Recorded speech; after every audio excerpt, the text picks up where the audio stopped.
Imagine ceci, un plongeur descend dans une eau noire, si froide qu'elle brûle la peau à travers la combinaison. Sa lampe découpe un cône pâle dans le vide. Au début, il ne voit rien. Puis l'éclat arrive. Une neige brillante qui tombe au ralenti, comme des paillettes d'argent. Il tend la main, convaincu de toucher une merveille. Mais ce n'est pas de la neige. Ce sont des milliers de micro-échardes, des grains durs, tranchants, qui crissent entre les doigts comme du verre pilé. Ils se collent aux gants, s'infiltrent dans les coutures, grattent la peau dès qu'ils remontent. C'est beau, c'est exactement ce qu'il était venu chercher. Et c'est répugnant, parce qu'il comprend soudain. Ce qui scintille n'est pas une décoration. C'est un corps en train de se défaire. Maintenant, remplace l'océan par le vide spatial. Remplace la lampe par le soleil. Et remplace ses grains par les anneaux de Saturne. Ce que tu regardes avec émerveillement depuis la Terre, ce disque parfait, cette couronne qui semble éternelle, n'est pas un bijou immobile. C'est une pluie. Une pluie de glace qui tombe vers sa propre fin. Et le plus troublant, c'est que Saturne est en train de la boire. Tu as déjà vu une image de Saturne? Une planète énorme, couleur miel, avec des bandes. Et autour, cette structure impossible, fine, comme un disque de vinyle mais large comme un gouffre. On pourrait croire à un objet solide, poli, construit. Pourtant, les anneaux ne sont pas un anneau. Ce sont des milliards de morceaux. Des blocs de glace gros comme des montagnes miniatures, des galets, des grains, de la poussière. Un essaim, une foule, une autoroute de fragments. Tous en orbite, tous à des vitesses différentes, tous en train de s'entrechoquer doucement. Dans l'ensemble, ça forme une illusion. Une surface lisse. Cette illusion est si convaincante que notre cerveau la classe dans la catégorie permanent, comme si Saturne était né avec sa couronne et allait mourir avec. Mais dans le cosmos, l'élégance a rarement la politesse de durer.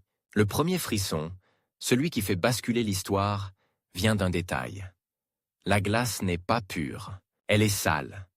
On pourrait penser qu'une structure aussi lumineuse est faite de glace neuve, propre, blanche. Or, la glace dans l'espace se fait tatouer par le temps. Micrométéorites, poussière, radiation. Tout ce qui passe finit par se coller, marquer, brunir. Si les anneaux étaient vieux, ils seraient sombres, beaucoup plus sombres, comme un vieux glacier couvert de suie. Mais ils brillent. Ce n'est pas une preuve parfaite. Rien n'est jamais parfait en astronomie. C'est plutôt une sensation qui devient insistante, un soupçon qui se transforme en malaise. Quelque chose d'aussi clair n'a pas eu le temps de vieillir. Alors, première torsion. Et si les anneaux étaient jeunes à l'échelle cosmique? Pas quelques jours, évidemment, mais possiblement quelques dizaines ou centaines de millions d'années. Dans un univers de plus de 13 milliards d'années, c'est une peau neuve. Un maquillage frais sur un visage antique. Et si c'est jeune, ça veut dire une autre chose, encore plus inquiétante. Ce n'est pas éternel. Les anneaux ne seraient pas une couronne royale. Ce serait une blessure récente, une cicatrice de glace qui n'a pas fini de saigner. Approche-toi mentalement. Imagine que tu survoles les anneaux à quelques centaines de kilomètres au-dessus. Tu n'entends rien, évidemment, mais tu pourrais presque sentir la mécanique.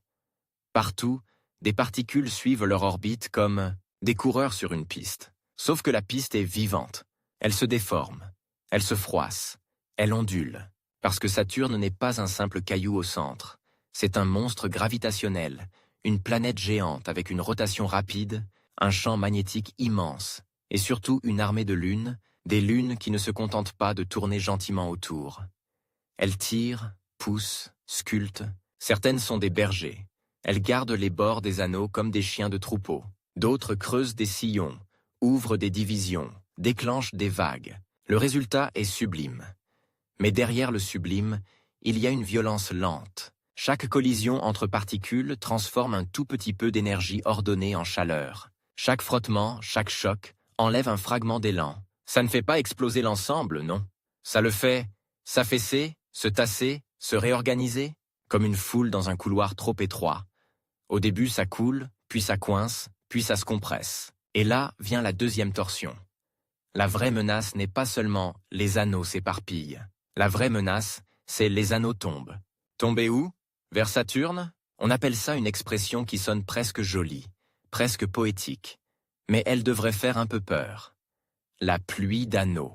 Imagine une tempête invisible.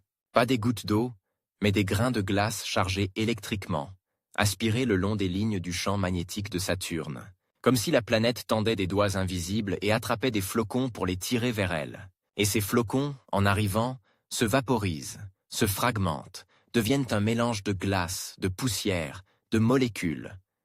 Une pluie qui tombe dans l'atmosphère supérieure, un apport de matière venu du ciel. Ce n'est plus une métaphore, c'est un mécanisme. Saturne ne porte pas ses anneaux comme une parure.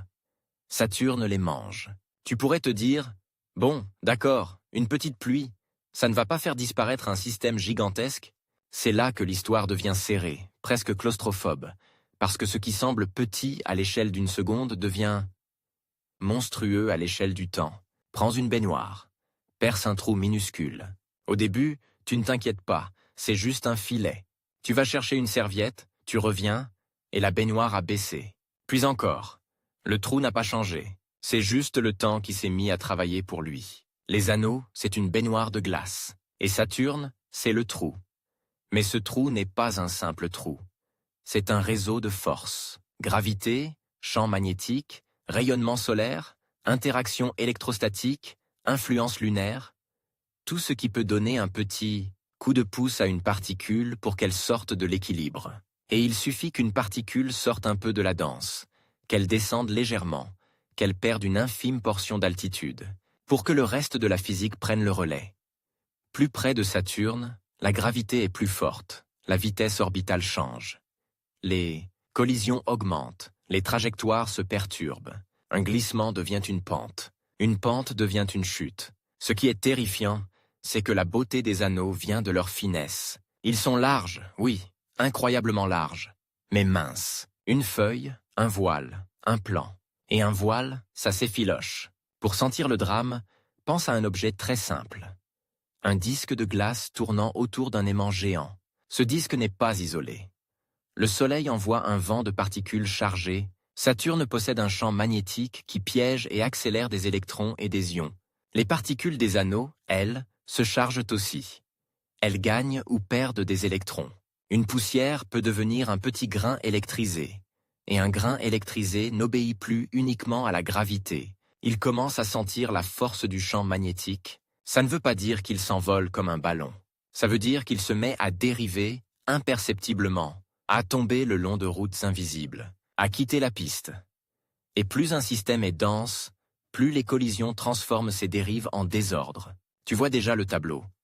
Une couronne faite de milliards de morceaux, chacun avec une vie microscopique, chacun susceptible d'être poussé, chargé, bousculé. Le système tient parce que la majorité des particules suivent un équilibre collectif, mais cet équilibre, c'est une chorégraphie, et une chorégraphie, ça se rate si trop de danseurs glissent. Voilà pourquoi, quand on dit « les anneaux pourraient disparaître », ce n'est pas une phrase romantique. C'est un avertissement mécanique. L'éclat dépend d'un équilibre instable. Maintenant, la question qui pique, quand? Je vais être honnête avec toi. Il existe une part d'incertitude. Les chiffres exacts dépendent de ce qu'on suppose sur la masse totale des anneaux, sur la vitesse réelle de la pluie d'anneaux, sur les variations dans le temps. Mais la tendance, elle, est claire. La planète siphonne de la matière, et si tu siphonnes assez longtemps, tu vides. Et là, le récit devient presque cruel. Il se peut que tu vives à une époque privilégiée, une époque où Saturne est au sommet de sa mise en scène, une époque où la couronne est encore brillante, encore large, encore photogénique. Ce privilège a un goût amer, parce que le privilège implique la rareté, et la rareté implique une fin. Imagine une civilisation qui naît sur une planète où Saturne est déjà nu, sans anneaux visibles. Pour eux, Saturne serait juste une sphère pâle, sans signature. Ils regarderaient nos images comme des fictions. Ils diraient « impossible, personne n'a une couronne pareille. » Et pourtant, toi, tu l'as maintenant. Mais l'histoire ne se contente pas de dire « ça va disparaître ». Elle te murmure quelque chose de plus pervers. Peut-être que cette disparition a déjà commencé depuis longtemps. Peut-être que ce que tu vois est une version en train de maigrir, comme un feu d'artifice qui est déjà passé du boom au crépitement, sauf que tu n'as pas entendu le boom. Pour comprendre d'où viennent les anneaux et pourquoi ils sont fragiles, on doit faire un pas dangereux. On doit imaginer un accident, parce que la plupart des choses aussi spectaculaires dans l'espace ne viennent pas d'un plan Elles viennent d'une catastrophe. 2 scénarios dominent l'imagination. Et ils sont tous les deux dérangeants. Premier scénario. Une lune s'est approchée trop près, Saturne a une zone autour d'elle où une lune peut être déchirée par les forces de marée. Imagine tenir un objet fragile entre 2 mains et tirer doucement. Il ne casse pas d'un coup. Il s'étire, se fissure, se décompose. Les forces de marée, c'est cette traction, mais à l'échelle cosmique. Une lune qui s'aventure trop près se fait étirer, fracturer, pulvériser en un ruban de débris. Ce ruban s'étale, se circularise, devient un disque d'anneaux. Deuxième scénario. Un énorme impact. Un corps passe, frappe une lune, projette une masse colossale de glace en orbite, ce qui retombe sur la lune disparaît. Ce qui reste en orbite s'étale et forme les anneaux. Dans les 2 cas, l'image est la même. Les anneaux sont les restes d'un corps détruit, une beauté faite de ruines. Et maintenant, la partie la plus grinçante. Si cette beauté vient d'une ruine, alors elle porte en elle l'idée de la ruine. Elle est née d'une destruction, et elle est promise à une autre. Une destruction lente, une digestion par Saturne. Ce n'est pas une couronne, c'est un cimetière en orbite. Un cimetière lumineux. Il y a un détail que les gens oublient souvent, et qui rend l'ensemble encore plus inquiétant. Les anneaux ne sont pas juste là, ils sont en interaction permanente avec les lunes de Saturne. Et certaines de ces interactions sont des pièges. Les résonances gravitationnelles, par exemple, sont comme des battements de tambour. Une lune peut tirer au bon moment, encore, et amplifier une onde dans les anneaux. Cette onde peut concentrer de la matière ici, l'éclaircir là, ouvrir une division, créer une structure. C'est magnifique à regarder. Mais c'est aussi une façon de déplacer de la matière, de la redistribuer, de la pousser vers des régions où elle est moins stable. Comme si tu remuais un tas de farine sur une table. À force, tu en fais tomber par le bord. Et Saturne a des bords. Ils ne sont pas physiques, mais dynamiques. Des limites où certaines orbites deviennent dangereuses, où des particules peuvent migrer, vers l'intérieur ou l'extérieur. Chaque migration est une chance de chute. Chaque chute est un grain de plus dans la pluie d'anneaux. Alors, à ce stade, tu pourrais te dire « D'accord, c'est un lent effacement. » Et tu aurais raison. Mais l'histoire n'a pas encore montré son vrai visage, celui qui donne le vertige. Parce qu'il ne s'agit pas seulement de perdre des particules, il s'agit de perdre la visibilité. Les anneaux, pour être vus depuis la Terre, ont besoin d'être brillants, larges et bien orientés. Or, même si la matière était parfaitement stable, ce qu'elle n'est pas, il existe un effet qui peut donner l'illusion qu'ils disparaissent. Quand l'angle change, ils deviennent presque invisibles. Un disque très fin, vu de profil, se transforme en trait, et ce trait peut se dissoudre dans la lumière. Ce jeu d'ombre est fascinant, mais il sert aussi de masque, parce qu'il permet à la disparition physique de se cacher derrière une disparition géométrique, un tour de magie cosmique. Regardez, ils ont disparu, alors qu'en réalité, ils sont juste vus de côté, et pendant que nos yeux se font tromper, Saturne continue de siphonner. C'est là que je veux t'emmener. À cette idée que la nature a 2 façons de te mentir à la fois. Elle peut réduire la matière, et elle peut réduire la perception. Et toi, tu restes là, persuadé que tout est stable, jusqu'au jour où la couronne est vraiment plus mince qu'avant. Une dernière image avant de pousser la porte de l'acte suivant. Pense à Saturne comme à un roi antique. Sur sa tête, une couronne faite de glace. Cette couronne, au lieu de rester posée, s'effrite constamment. Chaque nuit, une poussière brillante tombe le long de ses joues, glisse dans son atmosphère, disparaît, et le roi sourit. Parce que la couronne ne lui appartient pas. Elle le nourrit. Tu veux la suite? Alors on descend d'un cran, là où l'histoire cesse d'être une belle théorie et devient presque une scène de crime. Parce qu'à un moment, l'humanité a fait quelque chose de profondément indiscret. On a envoyé une sonde se glisser entre Saturne et ses anneaux, pas autour, pas au-dessus, entre la planète et ce disque mythique, dans un couloir noir où, pendant longtemps, on n'avait même pas la certitude qu'un vaisseau puisse survivre. Imagine la manœuvre. Une machine de la taille d'une voiture, lancée à des milliards de kilomètres, qui arrive près de Saturne et choisit volontairement la trajectoire la plus effrayante. À chaque passage, elle frôle l'ombre des anneaux comme on passe sous une scie circulaire en rotation. Ce n'est pas du romantisme, c'est de l'obsession scientifique. Et l'obsession, parfois, te montre des choses que tu aurais préféré ne pas savoir. Là, dans ce corridor, la sonde a senti quelque chose. Pas une pluie au sens où on l'imagine, pas des glaçons qui tombent comme des pierres, mais un flux. Une sorte de bruine fantôme. Des particules minuscules, des ions, des molécules arrachées aux anneaux et guidées vers Saturne, comme si le champ magnétique était un entonnoir. Le choc, c'est que ce flux n'était pas une anecdote, c'était un débit. Saturne recevait de la matière en continu, de la matière qui venait des anneaux. Et tout d'un coup, la question « peuvent-ils disparaître ?» s'est transformée en « à quel rythme sont-ils en train de se faire siphonner, là, maintenant, pendant qu'on parle ?» On a beau être habitué au grand nombre, ce genre de découverte te colle une sensation physique, presque écœurante, comme si tu réalisais que la planète est en train de se nourrir d'une partie de sa propre beauté. Et là arrive le premier vrai twist de cet acte. Les anneaux ne se contentent pas de perdre de la matière. Ils se font aussi empoisonner. Tu as peut-être cette image naïve, de la glace, donc du blanc, donc de la pureté.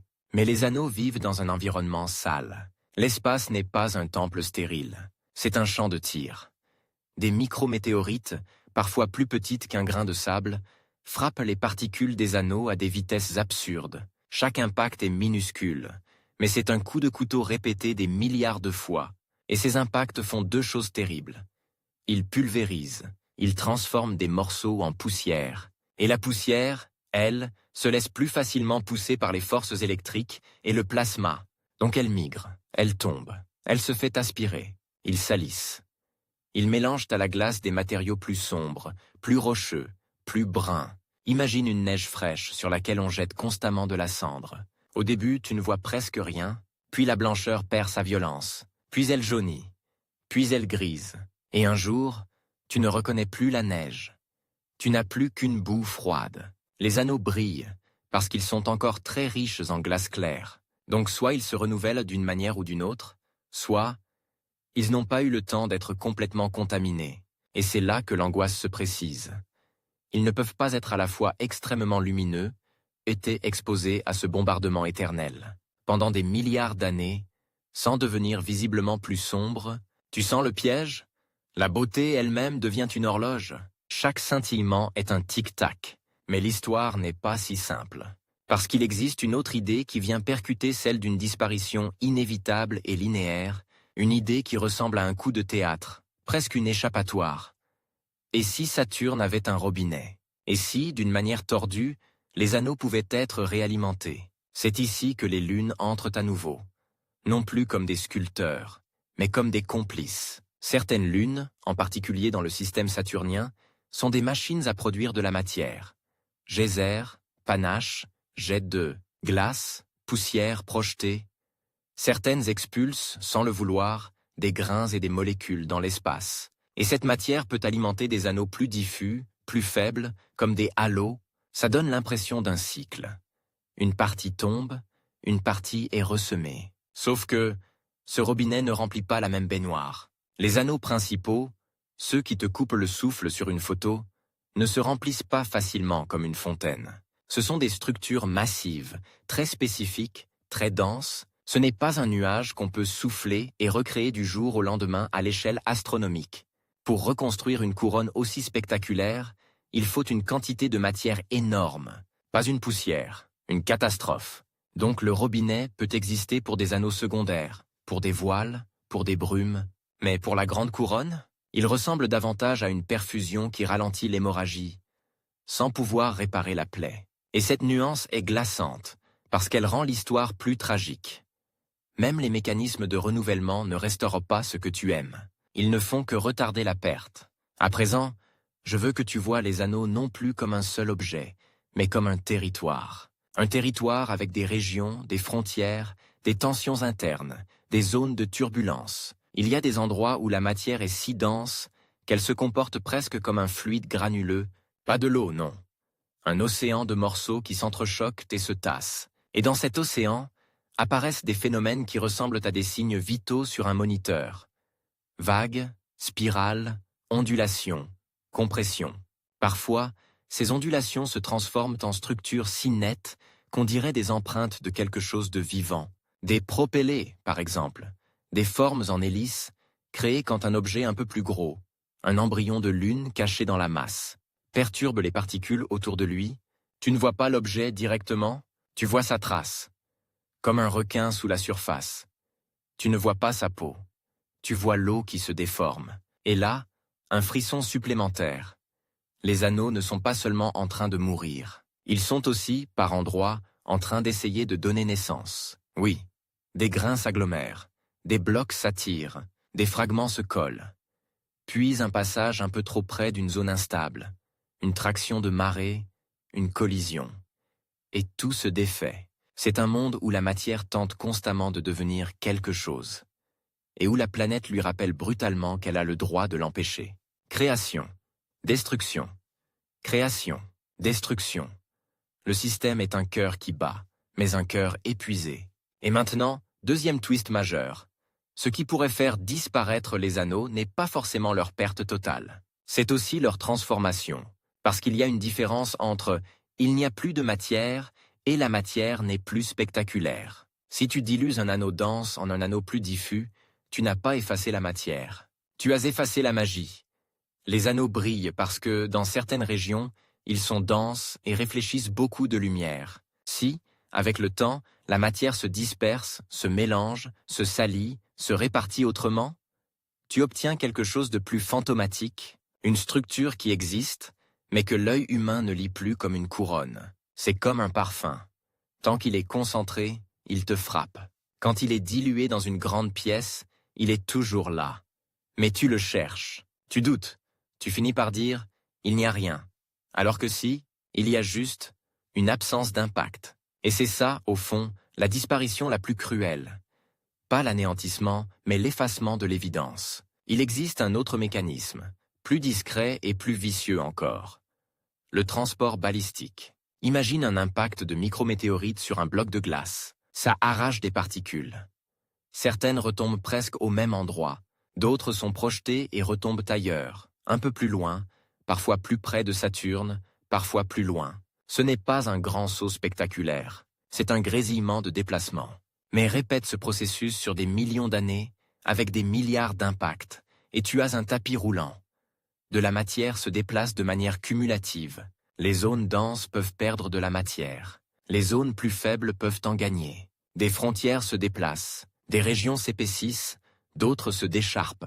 Ce n'est pas un film d'action, c'est un film d'horreur lente. Un corps qu'on ne tue pas d'un coup, mais qu'on redistribue jusqu'à ce qu'il ne ressemble plus à lui-même. Et c'est là qu'un élément psychologique se glisse. On ne remarquera peut-être pas le changement avec un simple regard humain sur une courte vie. Mais l'univers, lui, remarque, l'univers joue sur des durées qui ridiculisent nos intuitions. Je veux aussi que tu visualises une chose rarement montrée dans les images instagrammables de Saturne. L'ombre des anneaux sur la planète. Quand la lumière du soleil frappe le disque, il projette une ombre immense sur les nuages saturniens, une bande sombre, courbe, majestueuse. Et cette ombre se déplace avec les saisons saturniennes. Ce détail est important parce qu'il révèle une vérité. Les anneaux ne sont pas un accessoire. Ils modifient la planète. Ils modifient la façon dont la lumière chauffe l'atmosphère. Ils créent des zones d'ombre et de lumière qui changent des schémas thermiques. Maintenant, imagine le scénario inverse. La planète change les anneaux. Parce que l'atmosphère de Saturne n'est pas une simple boule de gaz tranquille. C'est un système dynamique. Un monde de vent, de tempêtes, de courants.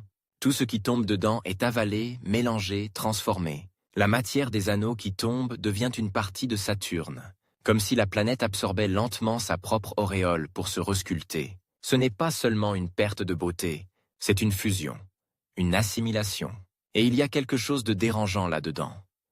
L'idée que la planète est en train de rendre invisible ce qui la rend unique. Maintenant, laisse-moi te donner une scène très précise, presque cinématographique, qui explique à quel point le système est fragile. Deux petites lunes, minuscules à l'échelle de Saturne, agissent comme des lames et des doigts. L'une se promène dans une division, comme une bille dans une rainure. Elle ouvre un sillon. Elle maintient un vide.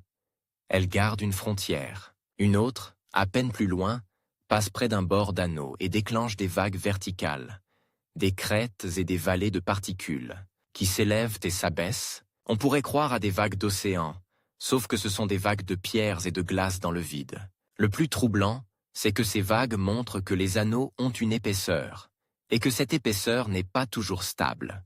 Par endroits, ça se soulève, ça retombe, comme une respiration. Mais une respiration peut s'arrêter, ces lunes, bergères, sculpteuses, maintiennent la forme.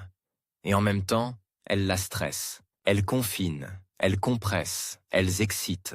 Elles empêchent la matière de s'échapper dans certains sens, mais elles la poussent aussi à se réorganiser, à se heurter, à se fragmenter.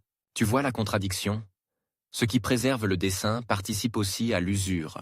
C'est comme si l'anneau était tenu par des mains qui, en serrant pour ne pas le laisser tomber, finissent par l'écraser. Et voici un autre twist, plus mental. L'idée de disparition est peut-être déjà arrivée. Plusieurs fois. Imagine que Saturne, au cours de son histoire, ait connu des épisodes où des anneaux se forment puis se dissipent, des cycles de couronnes. Un anneau massif apparaît après une catastrophe, puis le système se dégrade, se disperse, tombe, s'assombrit, devient invisible. Puis, une nouvelle catastrophe. Plus tard, recommence l'histoire. Dans ce scénario, ce que tu vois aujourd'hui n'est pas l'anneau de Saturne. C'est l'anneau actuel de Saturne. Et ça change tout, parce que ça transforme la couronne en phénomène transitoire, un état temporaire, comme une floraison, une planète en fleurs, des fleurs de glace, mais les fleurs fanent. Et si Saturne fleurit, alors l'idée même de disparaître n'est plus une tragédie isolée, c'est une loi. La couronne est un épisode, pas une identité. On arrive ici au cœur dramatique de l'acte 2. La tension entre ce qui est spectaculaire et ce qui est stable. Les anneaux les plus beaux sont souvent ceux qui sont les plus vivants, donc ceux qui subissent le plus d'interactions, de cisaillements, de collisions, de structures fines, et plus quelque chose est fin, plus il est vulnérable aux perturbations.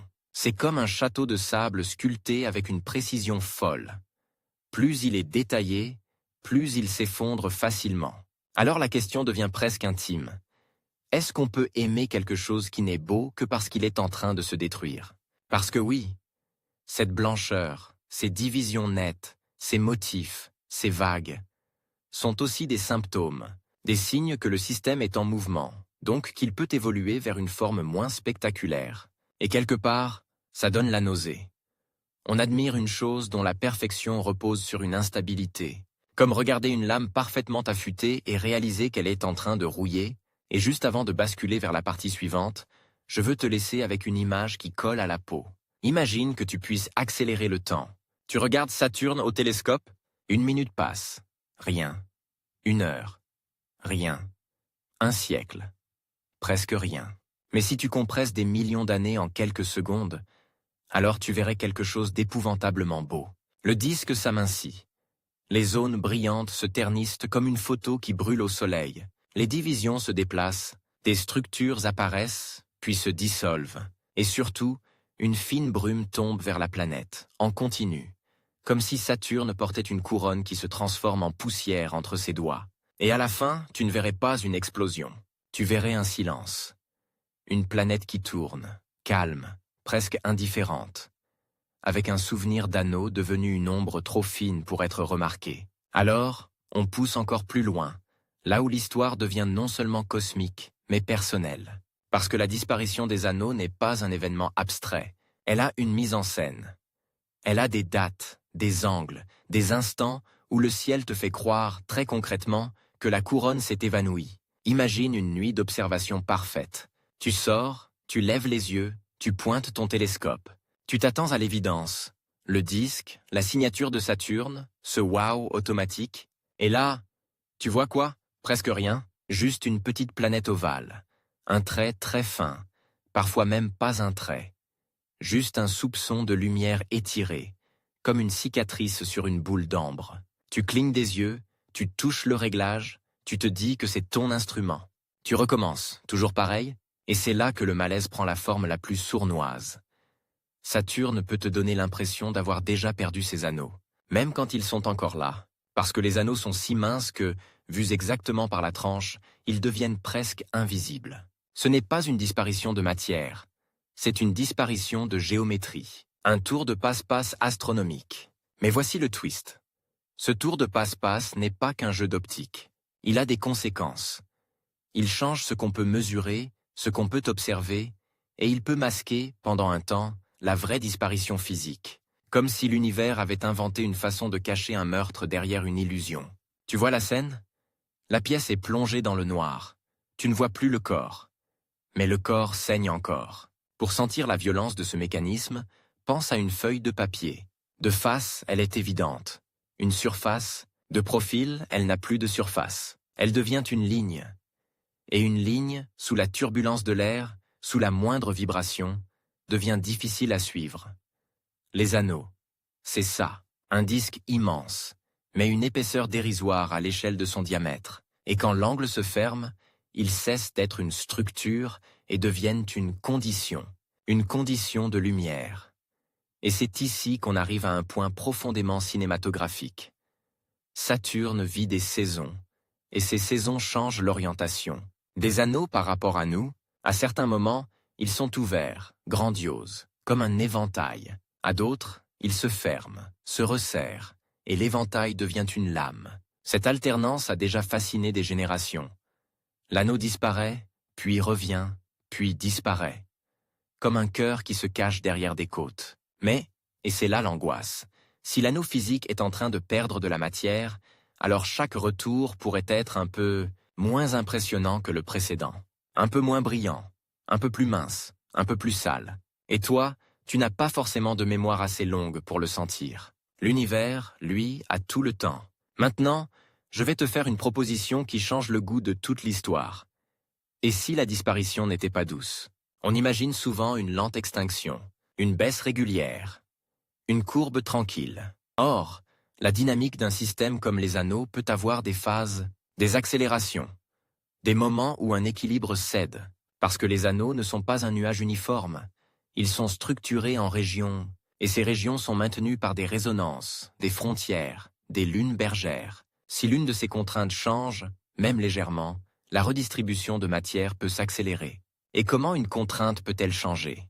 Par migration orbitale, par interaction gravitationnelle cumulée, par collision, par un événement imprévu, un impact plus gros que les autres, un fragment qui arrive, un objet qui traverse, une perturbation qui déclenche une chaîne. Un château de cartes n'a pas besoin d'un ouragan.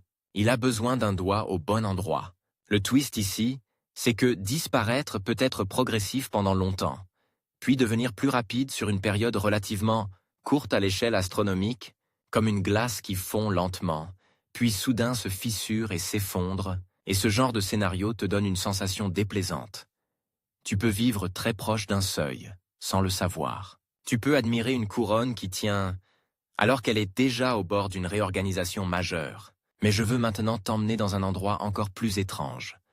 La frontière entre la matière et la lumière. Ce que tu appelles anneau, ce n'est pas seulement de la glace. C'est aussi un environnement plasma, un mélange de particules chargées, de champs, d'électricité, de poussière qui se comportent différemment selon leur taille, et cette frontière est le vrai laboratoire de la pluie d'anneaux.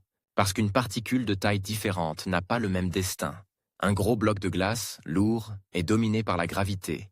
Il reste sur des orbites relativement stables, il se cogne, il se tasse, il s'use lentement.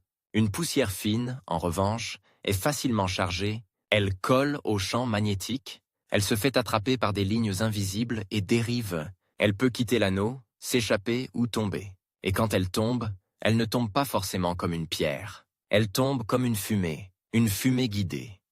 Ce qui est répugnant, c'est l'idée qu'une partie de la couronne se transforme en pollution atmosphérique de Saturne, une fine bruine de matière étrangère qui s'injecte dans des couches hautes, modifiant la chimie, alimentant des réactions, laissant des signatures, un bijou qui devient un dépôt, une beauté qui devient une tache. Et plus tu réalises ça, plus le mot disparition change de sens. Ce n'est pas pouf, plus rien, c'est transfert. Les anneaux ne meurent pas, ils migrent, ils se transforment en Saturne, comme si la planète n'acceptait pas qu'on admire quelque chose séparé d'elle, comme si elle disait « Tout ce qui brille près de moi finit par m'appartenir ». Il existe une manière de rendre ça encore plus viscéral. Imagine que tu puisses goûter l'air de Saturne, comme une expérience interdite. Tu mettrais un instrument, tu aspirerais un peu de cette atmosphère, et tu y trouverais, parfois, des traces de ce qui n'est pas Saturne normal. De l'eau, des composés issus de la glace des anneaux, des signatures qui trahissent une alimentation externe. C'est comme si tu trouvais des copeaux d'or dans le sang d'un roi et que tu comprenais d'où ils viennent. De sa couronne, qui se dissout goutte après goutte dans ses veines. À ce stade, l'histoire n'est plus seulement « les anneaux s'en vont », c'est « les anneaux sont digérés ». Et la digestion n'est pas un processus noble, c'est un broyage, une assimilation, une disparition dans l'obscurité interne. Maintenant, reviens un instant à toi, spectateur. Pourquoi cette histoire fascine autant? Parce qu'elle touche un nerf humain.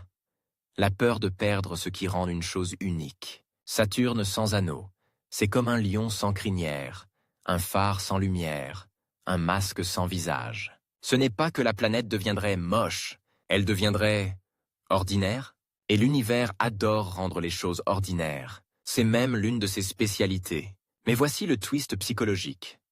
Peut-être que Saturne a toujours été ordinaire la plupart du temps. Peut-être que l'extraordinaire n'est qu'une parenthèse. Et tu es né dans cette parenthèse, comme quelqu'un qui naît pendant un carnaval et qui croit que la ville est toujours en fête. Tu imagines le vertige, si c'est vrai? Ça veut dire que l'histoire de Saturne est une longue monotonie ponctuée de couronnes temporaires. Ça veut dire que la planète n'est pas la planète aux anneaux, mais la planète qui parfois a des anneaux. Et ça fait mal à l'ego humain. Parce que nous aimons cataloguer, étiqueter, rendre fixe. Saturne refuse. Saturne est un processus. Ce qui augmente encore la tension, c'est qu'il existe des indices que les anneaux ne sont pas un simple disque inoffensif. Ils interagissent avec les lunes, et ces interactions peuvent produire des trajectoires de débris et de poussière qui vont au-delà du disque principal. Autrement dit, les anneaux ne sont pas confinés à leur carte postale. Ils ont des extensions, des voiles, des structures faibles, une sorte d'atmosphère d'anneaux autour de l'anneau, et cette atmosphère d'anneau est un endroit où l'érosion est encore plus efficace, parce que plus c'est diffus, plus c'est fragile, plus c'est vulnérable au plasma, au vent solaire, au champ, à tout ce qui vient perturber. C'est comme la différence entre une falaise et du sable. La falaise s'érode lentement, le sable, lui, se fait emporter au premier souffle. Donc, dans un scénario de disparition, les structures diffuses peuvent s'effacer bien avant que le disque principal ne perde sa masse. Et ça a une conséquence très concrète. La couronne perd sa présence avant de perdre son corps. Tu vois ce que ça implique? La disparition visible peut précéder la disparition réelle. La couronne peut devenir discrète, puis presque invisible, tout en ayant encore une masse considérable. Une disparition par anesthésie, pas par amputation. À présent, je vais te donner un élément dramatique qui ressemble à un piège temporel. Plus les anneaux perdent de la masse, plus certains mécanismes peuvent devenir dominants. Dans un anneau très dense, les collisions peuvent aider à stabiliser certaines choses, à répartir l'énergie, à maintenir un comportement collectif. Dans un anneau plus faible, les particules sont plus libres de répondre aux forces externes. L'électricité, le plasma, les perturbations lunaires peuvent y avoir une influence proportionnellement plus grande. Autrement dit, un anneau qui s'amincit peut devenir plus sensible, donc se mettre à évoluer d'une manière différente. Peut-être plus chaotique, peut-être plus rapide vers des états diffus, comme si la maladie changeait de phase. Et ce changement de phase a quelque chose de terrifiant parce qu'il rend le futur moins intuitif. Tu ne peux pas juste prolonger une ligne droite. Tu dois imaginer une transition, un basculement. Et là, je t'emmène vers une scène qu'on oublie souvent. Ce qui se passe quand une particule quitte l'anneau, tu imagines peut-être une trajectoire simple. Elle tombe. Mais dans un environnement magnétique, la chute peut être un spiralement, un enroulement le long de lignes invisibles. Une particule peut être accélérée, chauffée, ionisée, elle peut se fractionner. Elle peut interagir avec d'autres particules. Elle peut devenir, littéralement, une partie de la ceinture énergétique de Saturne. Donc, la disparition des anneaux peut alimenter un autre spectacle. Pas un spectacle visible à l'œil nu, mais un spectacle de particules et de champs. Et ça, c'est un twist presque cruel. Saturne échange une beauté visible contre une activité invisible. Comme si elle convertissait un diamant en chaleur. Pour nous, c'est une perte. Pour la planète, c'est une transformation, et cette transformation est indifférente à notre goût. Tu sens la montée de tension? Bien. Parce qu'on approche maintenant d'un endroit où l'histoire devient presque prophétique. Imagine le futur. Des astronomes, des amateurs, des enfants, qui regardent Saturne dans quelques dizaines de milliers d'années, ou quelques millions d'années, pour eux, la planète aura peut-être une couronne plus fine, ou une couronne fantôme, ou rien de net. Ils pourraient avoir besoin d'instruments beaucoup plus puissants pour déceler ce que nous voyons facilement. Et là, une question surgit, aussi tranchante qu'un grain de glace. Qu'est-ce qui, dans l'histoire de Saturne, a produit ces anneaux si brillants au départ? Parce que si la couronne est temporaire, elle doit avoir une cause violente. Une cause qui peut se reproduire, et le twist final de cet acte se cache ici. La disparition des anneaux n'est pas forcément la fin de l'histoire des anneaux. C'est peut-être une pause. Une pause entre deux catastrophes, comme une ville reconstruite après un incendie, sachant, au fond, qu'un autre feu viendra un jour. Ce n'est pas rassurant, c'est pire, parce que ça signifie que ce que tu admires est un moment fragile, coincé entre deux violences. La violence qui l'a créé et la violence qui l'efface. Alors, laisse-moi resserrer l'image en un plan très intime. Tu tiens un morceau de glace dans la main, il est translucide, lumineux, presque pur. Tu le regardes au soleil, il scintille, et pendant que tu le regardes, tu ne vois pas ce qui se passe au niveau microscopique. La chaleur attaque les bords, les fissures, s'élargissent, l'eau s'écoule, des bulles apparaissent, l'objet garde sa forme. Jusqu'à ce qu'un détail cède et que tout s'affaisse d'un coup, non pas en explosion, mais en capitulation. Saturne, c'est la main. Les anneaux, c'est la glace. Et la main, elle, ne se fatigue jamais. On est maintenant juste à la porte de la dernière partie, celle où l'histoire doit trancher. Qu'est-ce qui va réellement se passer? Quels scénarios sont les plus plausibles et surtout, qu'est-ce que ça change pour nous, ici, maintenant, quand on lève les yeux? Parce que la vraie morsure émotionnelle de cette histoire, c'est celle-ci. Tu n'es pas en train de regarder un symbole éternel. Tu es en train de regarder un instant magnifique, un instant en train de s'écouler. Très bien, on arrive au dernier acte, celui où l'histoire cesse d'être seulement « les anneaux s'effacent » et devient une question plus dérangeante. Quel futur exact est en train de se dessiner et à quel point notre époque est-elle une coïncidence cosmique? Rappelle-toi l'image du plongeur au début, la beauté qui gratte, la neige qui n'est pas de la neige. Maintenant, imagine qu'on remonte à la surface et qu'on découvre que l'océan entier a un courant invisible qui aspire tout vers un drain. Les anneaux de Saturne vivent au-dessus d'un drain. Et ce drain, c'est un système complet. Gravité, magnétisme, plasma, poussière, lune, soleil. Pas un seul mécanisme, mais une coalition. Et quand plusieurs mécanismes poussent dans la même direction, l'issue n'est pas « peut-être ». L'issue devient une question de forme et de tempo. Alors voilà les trois futurs possibles. Pas comme des chapitres, mais comme des portes qui se referment lentement, chacune avec un bruit différent. D'abord, le futur le plus propre, celui que notre esprit préfère parce qu'il ressemble à une extinction douce. Les anneaux perdent leur matière régulièrement, les particules tombent par la pluie d'anneaux. Les impacts les réduisent en poussière. La poussière est encore plus facilement aspirée. Les zones les plus denses deviennent moins denses. Les zones les plus brillantes deviennent moins brillantes. À l'échelle d'une vie humaine, rien d'évident. À l'échelle de millions d'années, une couronne qui pâlit comme un tissu lavé trop de fois, et un jour, il ne reste pas rien. Il reste une structure si diffuse qu'elle ne ressemble plus à une couronne. Un halo faible, une cicatrice d'orbite, un souvenir invisible à l'œil nu. Dans ce futur, Saturne devient une planète géante, classique. Elle rejoint la foule. Elle perd son emblème. Et c'est là que l'angoisse se glisse. L'univers ne détruit pas toujours par violence. Il détruit souvent par banalisation. La deuxième porte est plus inquiétante, parce qu'elle implique un basculement. Imagine un système maintenu par des équilibres locaux, des frontières, des résonances, des lunes bergères. Tant que ces éléments fonctionnent ensemble, les anneaux gardent une architecture spectaculaire. Mais si, avec la perte de masse, avec la redistribution lente, certains équilibres deviennent trop faibles, alors les frontières deviennent poreuses. La matière se met à migrer plus facilement, des régions se vident plus vite, d'autres s'étalent. Les motifs se diluent. Ce futur ressemble à un effondrement silencieux, pas une explosion.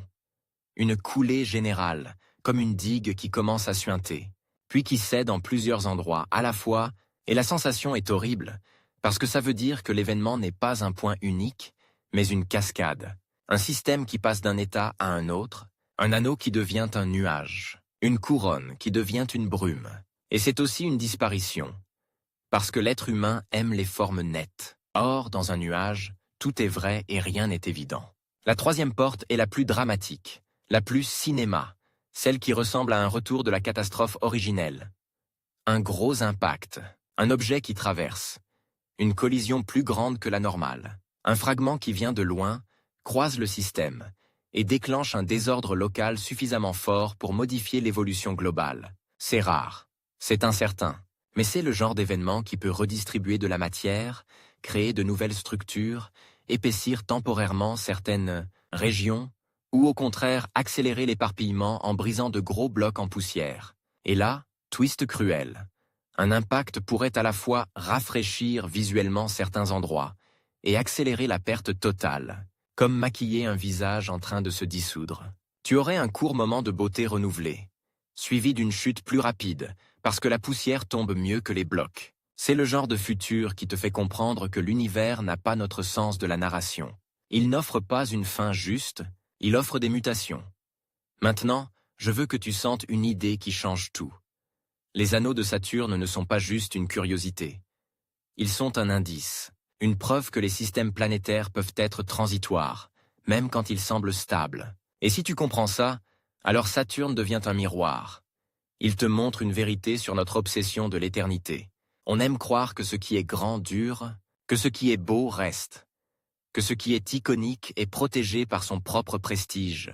Mais dans la mécanique céleste, le prestige n'existe pas. Il n'y a que l'énergie, la masse, les forces, le temps. Le temps est le personnage principal et le temps n'a aucune émotion. Alors, qu'est-ce que ça change pour nous, ici et maintenant? Ça change la façon dont tu regardes Saturne. Parce que la plupart des gens regardent Saturne comme un objet, une planète avec des anneaux. Mais si tu adoptes le vrai point de vue, Saturne n'est pas un objet, Saturne est une scène. Une scène où la matière est en train de jouer une pièce. Naissance, sculpture, érosion, chute, assimilation. Et toi, tu arrives au théâtre pendant l'un des actes les plus spectaculaires, ce qui donne un petit frisson de satisfaction. Oui, tu as trouvé exactement ce que tu cherchais. Les anneaux peuvent disparaître. Ce n'est pas un titre mensonger. Le système est en train d'évoluer, et l'évolution va vers moins de couronnes visibles. Mais en même temps, ça crée un intérêt plus profond. Si ce que nous voyons est une parenthèse, quelle a été la violence qui a ouvert cette parenthèse? Et enfin, ce léger dégoût, celui qui colle au fond de la gorge. Saturne se nourrit de sa propre beauté. Ce n'est pas romantique, c'est organique, c'est presque cannibale. Une planète qui avale sa couronne goutte après goutte. Maintenant, la dernière torsion, celle qui fait claquer l'histoire comme une porte de métal. Peut-être que le plus grand mensonge, ce n'est pas « les anneaux sont éternels ». Le plus grand mensonge, c'est « les anneaux sont là pour être vus ». Non, les anneaux sont là parce qu'ils suivent des lois, et ces lois ne se préoccupent pas de notre regard. Elles ne se préoccupent pas de la beauté, elles n'ont aucune intention. Ce qui signifie que la disparition n'est pas un drame pour l'univers. C'est juste une étape. Pour nous, ça ressemble à une perte, parce que nous sommes une espèce qui s'attache aux symboles. Mais du point de vue de Saturne, c'est une routine physique. Matière en orbite, perturbation, chute, assimilation. Et c'est là que l'histoire devient presque obscène. La couronne que nous idolâtrons est un flux de déchets magnifiques, un torrent de glace, un effilochage constant, une ruine lumineuse. C'est comme admirer un diamant qui se transforme en poussière sans que personne ne l'arrête. Alors je te propose une dernière scène, la scène de fin, celle qui doit rester dans la tête du spectateur comme une image fixe. Tu es dans l'espace, immobile. Saturne tourne lentement. Les anneaux sont ouverts, immenses, et la lumière du soleil les transforme en un disque blanc bleuté, presque trop pur pour être réel. Tu zoomes. Au début, tu vois une surface, puis tu comprends que ce n'est pas une surface. Ce sont des morceaux, une immensité de fragments qui tournent, se frottent, s'entrechoquent, se salissent, et plus tu zoomes, plus tu vois la vérité. Certains fragments sont déjà en train de quitter la danse. Ils dérivent, ils se chargent, ils se font attraper par des lignes invisibles, ils tombent. Pas en cascade dramatique, pas en pluie que tu peux entendre, ils tombent comme tombe la poussière sur un meuble dans une maison vide. Silencieusement, inévitablement. sans témoin. Et Saturne, là-dessous, reçoit cette poussière et l'absorbe. À ce moment-là, si tu recules à nouveau et que tu regardes l'ensemble, la couronne est toujours magnifique. Mais toi, tu sais que ce que tu appelles anneau, ce n'est pas un objet stable, c'est un compte à rebours, un bijou qui s'érode, une fleur de glace dans le vide. Et c'est précisément pour ça que Saturne est si fascinante. Elle nous offre le spectacle rare d'une beauté qui n'a pas promis de rester,